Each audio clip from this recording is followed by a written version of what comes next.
अस्सलाम वालेकुम मुअज़्ज़ज़ सामीन। हम जिस किताब का मुतालिया कर रहे हैं वो है नसीम हिजाज़ी साहब की लिखी हुई किताब कैसरो किसरा। रिकॉर्डिंग पसंद आने की सूरत में वीडियो को लाइक करें, चैनल को सब्सक्राइब करें और बेल आइकन को दबाना ना भूलिएगा ताकि मज़ीद आने वाली रिकॉर्डिंग्स भी आप सुन सकें। तो चलिए शुरू करते हैं कैसरो किसरा का 11वां बाब। आफ्ताब के बाद आसिम एक टीले के करीब से गुजर रहा था। अचानक टीले की ओर से सालिम का घोड़ा भागता हुआ नमूदार हुआ और आसिम ने अपने घोड़े की बाग खींचते हुए कहा, सालिम तुम्हें इस तरफ तन्हा नहीं आना चाहिए था। अगर कबीला खजरज के आदमियों ने तुम्हें देख लिया तो वो भूखे भेड़ियों की तरह तुम पर टूट पड़ेंगे। सालिम ने कहा, अब मेरी फिक्र न कीजिए, चलिए मैं आपको किसी महफूज जगह पर पहुंचाकर अलविदा कहना चाहता हूँ। आसिम ने घोड़े को एड़ लगा दी और सालिम उसके पीछे पीछे हो लिया। तकरीबन 4 कोस सफ़र करने के बाद वो शाम के रास्ते से एक तरफ हटकर एक और टीले के उकब में घोड़ों से उतर पड़े। सालिम ने जल्दी से अपनी कमान और तीरों से भरा हुआ तरकीश आसिम को पेश करते हुए कहा, मुझे डर था कि आप घोड़े की नंगी पीठ पर इस बेसरो सामानी की हालत में ज़्यादा दूर नहीं जा सकेंगे, इसलिए मैं पानी का मशकीज़ा और ज़रूरत की चंद और चीज़ें ले आया हूँ। मेरे घोड़े पर सवार हो जाए। मैंने खजैन में सत्तू, खजूरें और पनीर रख दिया है और जो अमानत आप साद के पास छोड़ आए थे वो भी मैंने खजैन में रख दी है। जब मैं घर के करीब पहुंचा तो कबीले के सवारों की एक टोली मिली।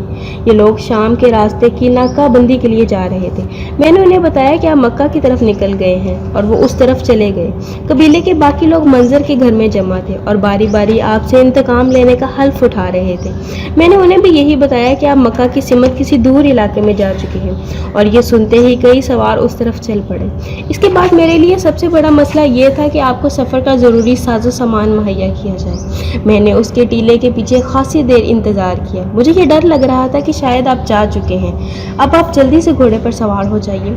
आसिम ने कहा, मुझे अपना घोड़ा छोड़ना पसंद नहीं, मैं तुम्हारे घोड़ों की जहन इस पर डाल देता हूँ। सालिम ने कहा, अच्छा जल्दी कीजिए, मुझे अंदेशा है कि मक्का के रास्ते पर तलाश करने के बाद वो आपको शाम के रास्ते पर तलाश करना शुरू कर देंगे।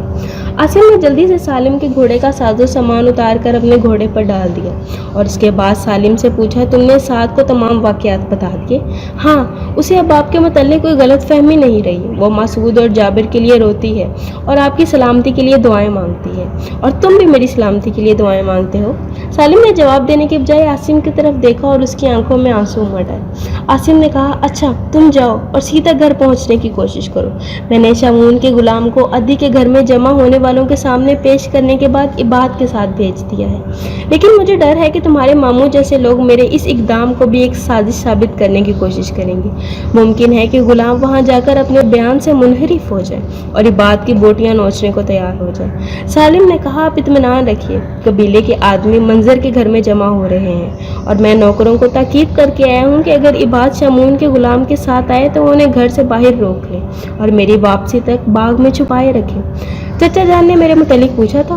नहीं, वो अंदर पड़े हुए थे और उनसे अब तक किसी ने लड़ाई के वाक़यात का जिक्र नहीं किया था, इसलिए मैंने भी यही मुनासिब समझा कि मैं उन्हें परेशान ना करूं। साथ जो मकान से बाहर मेरी राह देख रही थी, किसी से जाबिर और मसूद की खबर सुन चुकी थी। मुझे उसके दिल का बोझ हल्का करने के लिए तमाम वाक़यात बताने पड़े और मुझसे ये भी कह आया हूँ कि वो इबाद का ख्याल रखे।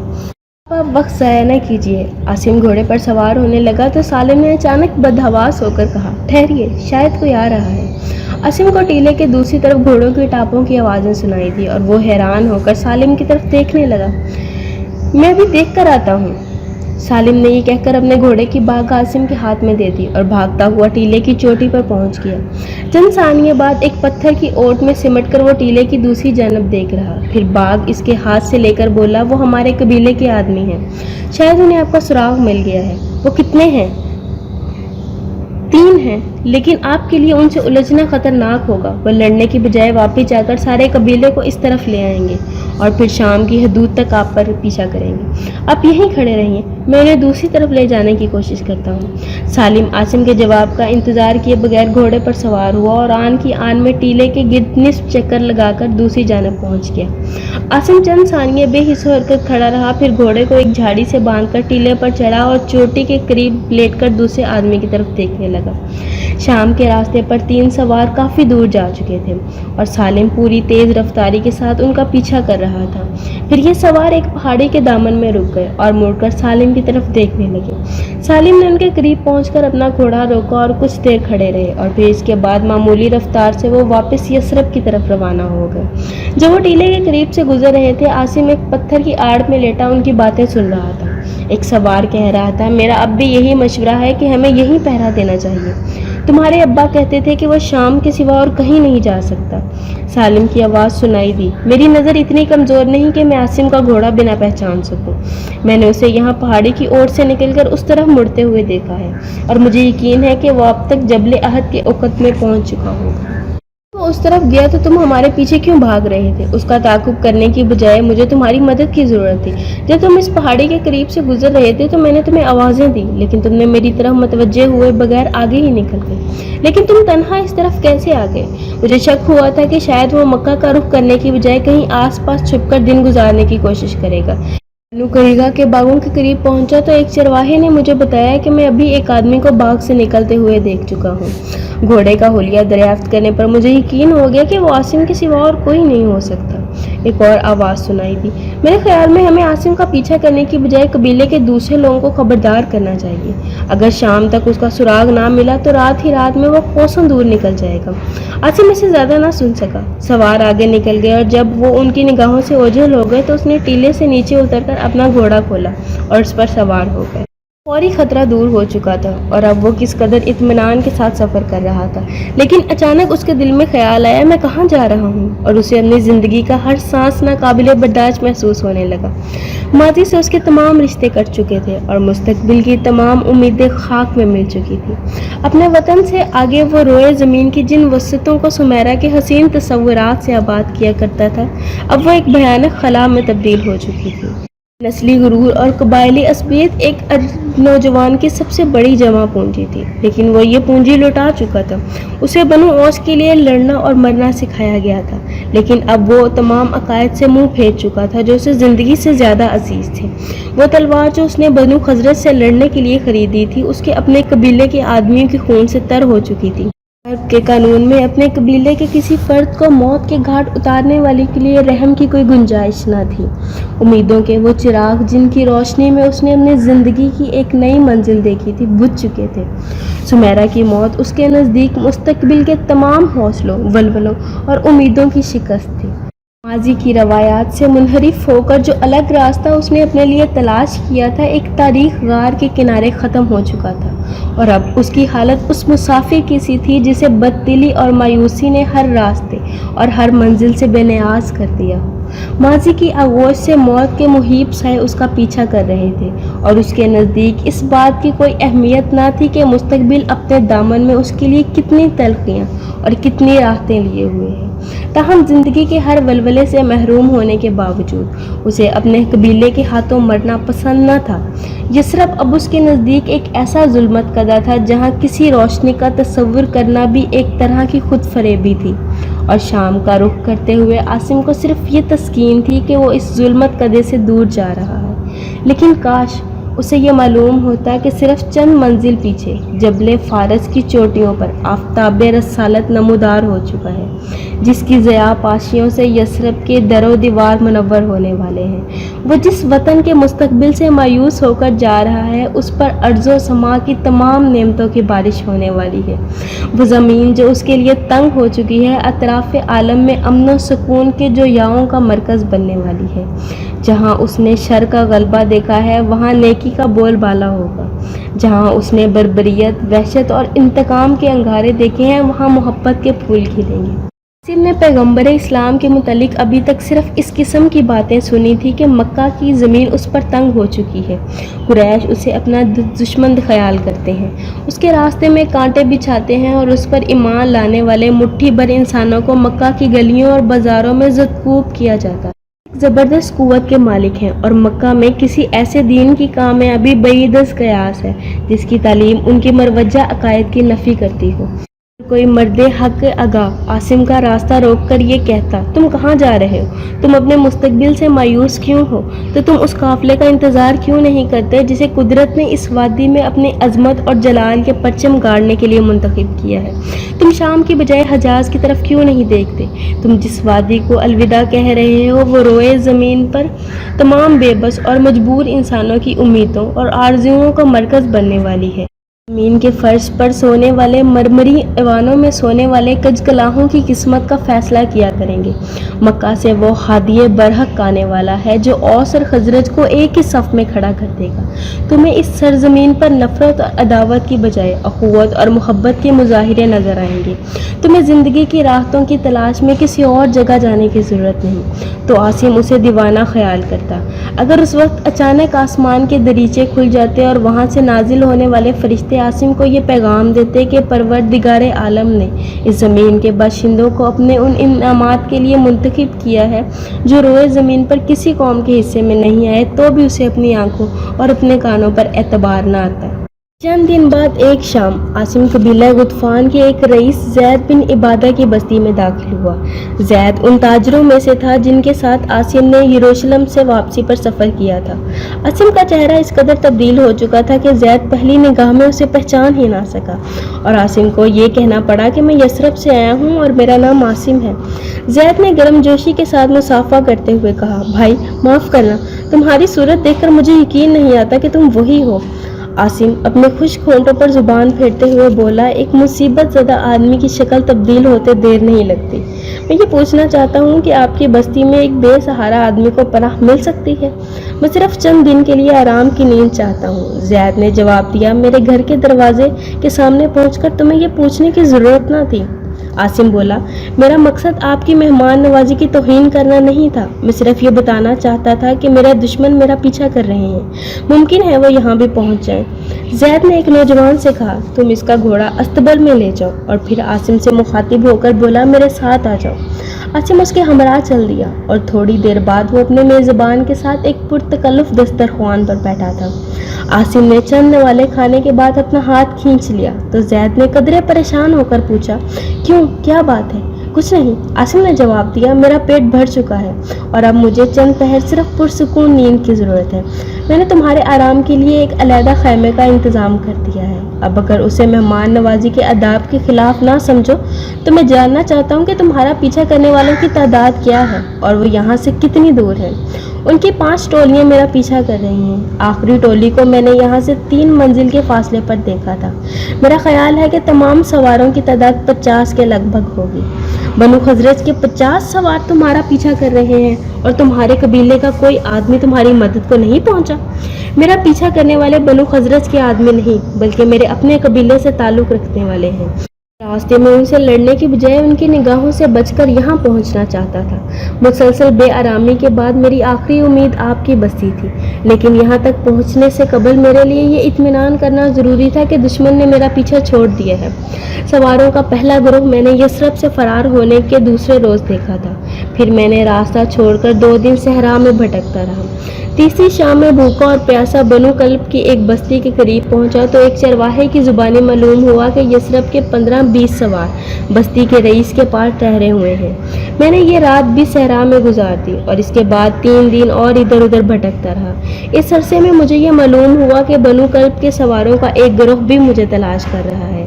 ایک رات میں نے ایک بدی کے خیمے میں پناہ لی، اس نے میری خاطر تواضع کی، لیکن جب ہم کھانا کھا کر لیٹ گئے تو وہ دبے پاؤں خیمے سے باہر نکل گیا۔ میں ابھی نیم خوابی کی حالت میں تھا۔ تھوڑی دیر بعد مجھے اپنے گھوڑے کی بنبناہٹ سنائی دی۔ میں نے پریشان ہو کر باہر دیکھا تو وہ میرے گھوڑے پر سوار ہونے کی کوشش کر رہا تھا۔ مجھے یہ اطمینان تھا کہ میرے گھوڑے پر کوئی غیر سواری نہیں کر سکتا، اس لیے میں نے ایک طرف چھپ کر اطمینان سے یہ تماشا دیکھا۔ بدھوی مایوس ہو کر اپنے اونٹ پر سوار ہو کر ایک طرف نکل گیا اور میں نے سوچا شاید وہ مجھے تلاش کرنے والوں کے پاس جا رہا ہے۔ میں چند گھنٹے کی نیند کے عوض اپنا گھوڑا اور زیادہ راہ بھی قربان کرنے کو تیار تھا، لیکن نیند کی حالت میں قتل ہونا مجھے پسند نہ تھا۔ چنانچہ میں اپنے گھوڑے پر زین ڈالی اور سوار ہو کر وہاں سے چل دیا۔ कोई 5 कोस चलने के बाद जब मेरी हिम्मत जवाब दे गई और मैं घोड़े को खुला छोड़कर रेत के एक टीले पर लेट गया, पिछले पहर सर्दी से मेरी आंख खुल गई और मैंने आग जलाने की ज़रूरत महसूस की। लेकिन अभी मैं कोई खुश्क झाड़ी तलाश कर ही रहा था कि मुझे घोड़ों की टापें सुनाई दी। फिर चांद की धुंधली रोशनी में टीले से कोई 200 कदम दूर मुझे चंद सवार दिखाई दिए। एक शुतर सवार उनकी रहनुमाई कर रहा था। मेरे लिए ये समझना मुश्किल न था कि वो कौन है। हैरानी की बात सिर्फ ये थी कि उसने मुझे नींद की हालत में कत्ल क्यों नहीं कर दिया। इसमें हैरान होने की कोई बात नहीं। कत्ल ना करने की वजह सिर्फ ये हो सकती है कि वो तुम्हें पकड़ने के बाद उसे ज़्यादा इनाम की तवक्को थी। मैं तुम्हारी तमाम सरगुज़श्त सुनना चाहता हूँ, लेकिन इस वक्त तुम्हें आराम की ज़रूरत है। मेरे साथ आओ। उसके साथ बाहर निकला। थोड़ी देर बाद वो कुशादा सहन के कोने में एक छोटे से खैमे में दाखिल हुआ। ज़ैद ने कहा, अब तुम इत्मीनान से सो जाओ। मैं तुम्हें इस बात का यकीन दिला सकता हूँ कि अगर यसरब की सारी आबादी इस तरफ उमड़ भी आए तो भी मेरा ख़ानदान तुम्हारी हिफाजत करेगा।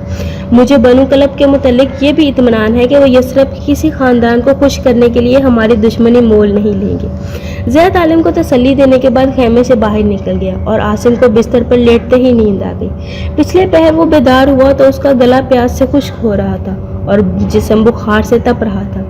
चांद की रोशनी में उसे खैमे के दरवाजे के करीब एक मटका दिखाई दिया और उसने उठकर पानी के 2 कटोरे पिए और दोबारा बिस्तर पर लेट गया। लेकिन जिस्म के दर्द और बुखार के बायस उसे नींद न आई। तुलुए सहर के वक्त वो खैमे से निकला और कुछ देर बस्ती से बाहर घूमने के बाद वापस आकर अपने बिस्तर पर लेट गया। ज़ैद खैमे के अंदर दाखिल हुआ और आसिम उठकर बैठ गया। ज़ैद ने कहा, मेरा ख्याल है कि तुम अभी तक सो रहे होगे। आसिम ने जवाब दिया, मैं कई दिन के बाद आराम की नींद सोया था, लेकिन अजीब बात है कि मुझे आज भी अपनी थकावट का एहसास हो रहा है। मेरा सारा जिस्म दर्द कर रहा है और शायद बुखार भी है। ज़ैद ने आगे बढ़कर उसकी नब्ज़ देखी और बोला, मैं शाम के वक्त भी ये महसूस कर रहा था कि तुम बीमार हो, लेकिन 2-4 दिन आराम करने के बाद तुम बिल्कुल ठीक हो जाओगे। आसिम ने कहा, मेरा ख्याल था मैं एक रात आराम करने के बाद सफ़र के काबिल हो जाऊंगा और आपको ज़्यादा तकलीफ ना दूंगा। ज़ैद ने जवाब दिया, आसिम, मैं तुम्हें उम्र भर के लिए पनाह दे चुका हूँ और मेरा सारा ख़ानदान ये महसूस करता है कि हमारे लिए ये सौदा महंगा नहीं। मैं बनु गुतफान के तमाम रोसा के सामने ये ऐलान करना चाहता हूँ कि तुम हमारे कबीले में दाखिल हो चुके हो और मेरा ख़ानदान से तुम्हारा रिश्ता खून का रिश्ता है।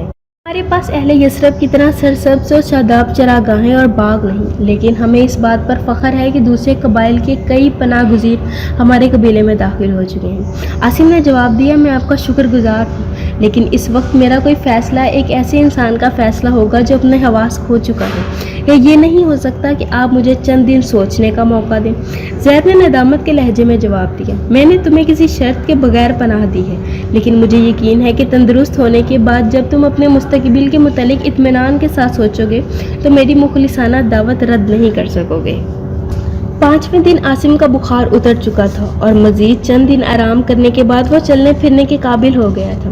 इस अरसे में उसे अपना ताक़ुब करने के वालों के मुतालिक ये मालूम हो चुका था कि वो बनु कलब का इलाका छानने के बाद बनु गुतफान के बाज़ रोसा के पास भी पहुँचे, लेकिन ज़ैद के असर और रसूख के बाज़ कबीले का कोई बाअसर आदमी उनका साथ देने पर आमादा न हुआ।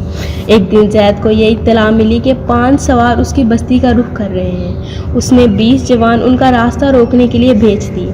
ज़ैद के आदमियों ने बस्ती से 2 कोस के फासले पर उन पर हमला कर दिया और उनके घोड़े और असला छीनकर उन्हें वापस भेज दिया। इसके बाद किसी और गिरोह को ज़ैद की बस्ती का रुख करने की ज़रूरत न हुई। 3 हफ्ते के बाद एक दिन ज़ैद की छोटी बहन की शादी के मौके पर कबीले का बड़ा सरदार और दूसरे रौसा उसके घर जमा हुए थे, तो उसने आसिम को उनके सामने पेश करते हुए कहा, भाइयों और बुजुर्गों, मुझे इस बात पर फ़ख्र है कि कबीला औस का एक मुअज़्ज़ज़ नौजवान पनाह लेने के लिए मेरे घर आ गया और मेरी वजह से बनु गुतफान के असले खाना में एक कीमती तलवार का इजाफा हो रहा है। मैं उसे अपने कबीले में दाखिल करने के लिए आपकी इजाज़त चाहता हूँ और मुझे यकीन है कि आप खुशी से मुझे इस बात की इजाज़त दे देंगे।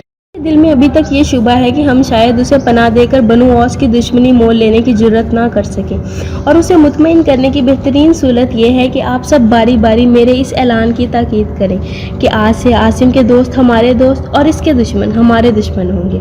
कबीले के बड़े सरदार ने कहा, मैं पूरे कबीले की तरफ से तुम्हारे ऐलान की ताकीद करता हूँ, और अगर ये नौजवान हमारे दोस्तों की खातिर जान देने की हिम्मत और हमारे दुश्मनों के खिलाफ तलवार उठाने का हौसला रखता है तो मैं तुम्हें मुबारकबाद बات का मुस्तहिक समझता हूँ। ज़ैद ने फ़ख्र से अपना सर ऊंचा करते हुए कहा, आसिम आपको मायूस नहीं करेगा। फिर वो आसिम से मुखातिब होकर बोला, क्यों आसिम, तुम मुझे शर्मसार तो नहीं करोगे? लेकिन आसिम ने जवाब देने की बजाय सर झुका लिया। ज़ैद ने कदरे तवक्कुफ के बाद कहा, आसिम मैं अपना फ़र्ज़ अदा कर चुका हूँ। अब ये हजरात तुम्हारी ज़ुबान से ये सुनना चाहते हैं कि आज के बाद बनु गुतफ़ान के दोस्तों के सिवा तुम्हारा कोई दोस्त ना होगा। तुम खामोश क्यों हो? हाजरीन की निगाहें आसिम के चेहरे पर मरकूज होकर रह गई। उसने गर्दन उठाई और मगमूर लहजे में कहा, मैं आपका एहसानमंद हूँ और एहसानमंदी का पहला तकाजा ये है कि मैं आपसे कोई ऐसा वादा ना करूँ जिसे निभाना मेरी हिम्मत में ना हो। तीसरा मैं अपने मुतल्लिक ये तासुर छोड़ कर आया हूँ कि कुदरत ने मुझे दोस्त और दुश्मन के दरमियान इम्तियाज़ करने वाली निगाह से महरूम कर दिया है। वहाँ मैंने जिन लोगों की हिमायत में तलवार उठाई थी वो मेरे दोस्त न थे, बल्कि उस कबीले से ताल्लुक़ रखते थे जिसने मेरे बाप और मेरे भाइयों और मेरे अजीज़ों को कत्ल किया था। और मैंने जिन जवानों को मौत के घाट उतारा था वो मेरे दुश्मन न थे, बल्कि मेरे अपने ख़ानदान के आदमी थे। कल तक मैं ख़ानदान और एक कबीले का फ़र्द था और मेरी दुनिया दोस्तों और दुश्मनों से आबाद थी, लेकिन आज मेरी दुनिया दोस्ती और दुश्मनी के जज्बात से खाली है। मैं अपने इस्लाफ के रास्ते से भटक कर एक ऐसे सहरा की तरफ निकल गया था जहां मेरे लिए वीरानियों के सिवा और कुछ न था। अपनी बेबसी और मायूसी के बावजूद सिर्फ एक गुमनाम ज़िंदगी की ख्वाहिश मुझे ज़ैद के दरवाजे तक ले आई थी, वरना मैं इस इज़्ज़त अफजाई का मुस्तहिक न था। मुझे अफसोस है कि मैं एक ऐसे मोहसिन को मायूस कर रहा हूँ जिसने मुझे ज़िंदा रहने के लिए सहारा दिया था, लेकिन अब मैं ये अहद कर चुका हूँ कि ज़िंदगी भर किसी इंसान पर तलवार नहीं उठाऊँगा। मैं जानता हूँ कि अरब में इस किस्म का ऐलान करने वाले को पागल समझा जाएगा, लेकिन जिस शख्स ने अपने खरमन को अपने हाथ से आग लगाई हो वो एक पागल के सिवा और क्या हो सकता है। आप इस बात पर ताज्जुब करेंगे कि मैं अपने किए पर पशेमान नहीं हूँ, बल्कि मैं ये महसूस करता हूँ कि अगर मेरी ज़िंदगी में दोबारा ऐसे हालात पेश आएँ तो भी मेरा तर्ज़ अमल वही होगा जिसके नतीजे में मेरी दुनिया दोस्ती और दुश्मनी के मुतल्लिक अपने ख़ानदान और अपने कबीले के दरीना तसव्वुरात से खाली हो चुकी है। आसिम यहाँ पहुँचकर रुक गया। फिर उसने अपनी तलवार का तस्मा खोला और उसे ज़ैद को पेश करते हुए कहा, इंसानी खून के लिए मेरी प्यास बुझ चुकी है, मुझे अब इस तलवार की ज़रूरत नहीं। और अगर आप ये महसूस करते हैं कि मैंने आपको इस महफिल में शर्मसार किया है तो मेरी गर्दन हाजिर है। ज़ैद ने आसिम के हाथ से तलवार ले ली और वो गुस्से से कांप रहा था। आसिम ने दो जाना होकर गर्दन झुका दी। ज़ैद ने तलवार के दस्ते पर हाथ डाला, लेकिन नयाम से आधी तलवार खींचने के बाद उसका हाथ रुक गया। उसने बेबसी की हालत में कबीले के मुअम्मर सरदार की तरफ देखा और कहा, मैं इस पागल को पनाह दे चुका हूँ। एक और आदमी बोला, लेकिन अभी तुम ये कह रहे थे कि उसे अपने घर में पनाह देना तुम्हारी ज़िंदगी का सबसे बड़ा कारनामा है। दूसरे ने कहा, ज़ैद उसे पागल कहकर अपने खौफ मिटा सकता है, लेकिन उसने हमारी दोस्ती का हाथ झटक कर पूरे कबीले की तौहीन की है। इसकी कम अज़ कम यही सज़ा है कि उसे बनु औस के पास वापस भेज दिया जाए। बूढ़े सरदार ने फैसला कुल लहजे में कहा, नहीं नहीं, अगर ज़ैद एक पागल आदमी को पनाह दे चुका है तो हम उसके साथ बदअहदी नहीं कर सकते। हमारी हदूद में इसका बाल भी बेका नहीं होना चाहिए। और हमारी हदूद से बाहर? एक नौजवान ने पूछा। सरदार ने जवाब दिया, हदूद के बाहर ज़ैद की जिम्मेदारी ख़त्म हो जाती है। ज़ैद ने आसिम को उसकी तलवार वापस देते हुए कहा, ये लो, मुझे एक बुज़दिल आदमी की तलवार की ज़रूरत नहीं। आसिम ने पहली बार अपने मुर्दा रगों में खून की हरारत महसूस की, लेकिन ये कैफियत एक सानिये से ज़्यादा न थी। उसने अपनी तलवार लेकर नयाम में निकाल ली और उसकी नोक ज़मीन पर रखकर दरमियानी हिस्से पर पाँव का दबाव डाला और देखते ही देखते उसके दो टुकड़े कर दिए। इसके बाद दस्ते वाला हिस्सा एक तरफ फेंक कर मोड़ा और तेज़ी से कदम उठाता हुआ अस्तबल की तरफ चल पड़ा। हाज़रीन कुछ देर दमबखू होकर एक दूसरे की तरफ देखते रहे। बलाखिर कबीले के एक बड़े सरदार ने कहा, ये दीवाना कोई बहुत बड़ा सदमा उठा चुका है, उसे जाने दो और बनु औस को ये पैगाम पहुंचा दो कि तुम्हारा मुजरिम हमारी पनाह से निकल चुका है। ज़ैद ने कहा, अगर ये बदजात खुद यसरब की तरफ ना चला गया तो बनु औस उसे यहाँ नहीं पकड़ सकेंगे। दूल्हा का बाप जो अभी तक खामोशी से ये तमाशा देख रहा था, ज़ैद से मुखातिब होकर बोला, ज़ैद ये खुशी का दिन है, हमें एक दीवाने को माफ़ कर देना चाहिए। मैं कबीले के तमाम लोगों से ये दरख्वास्त करता हूँ कि वो उसका पीछा ना करें। जवान ने एहतजाज किया, लेकिन हमारे लिए ये पाबंदी सिर्फ अपने इलाके की हदूद तक रहनी चाहिए। इसका घोड़ा बहुत कीमती है और उसकी जेब भी खाली नहीं हो सकती। अगर हमने उसे छोड़ दिया तो उसका सामान रास्ते में किसी और के काम आ जाएगा। बड़े सरदार ने कहा, अब मुझे यकीन हो चुका है कि वो दीवाना है और एक दीवाने को लूट लेना मेरे कबीले के किसी आदमी को जेब नहीं देता। یہ کام ہمیں ان حقیر لوگوں کے لیے چھوڑ دینا چاہیے جو صرف مردوں کا لباس اتارنا جانتے ہیں۔ باہر عاصم کے گھوڑے کی ٹاپ سنائی دے رہی تھی۔ تھوڑی دیر بعد زید کا ایک نوکر آیا اور اس نے کہا وہ پاگل اپنا ترکش اور کمان بھی وہیں پھینک گیا ہے۔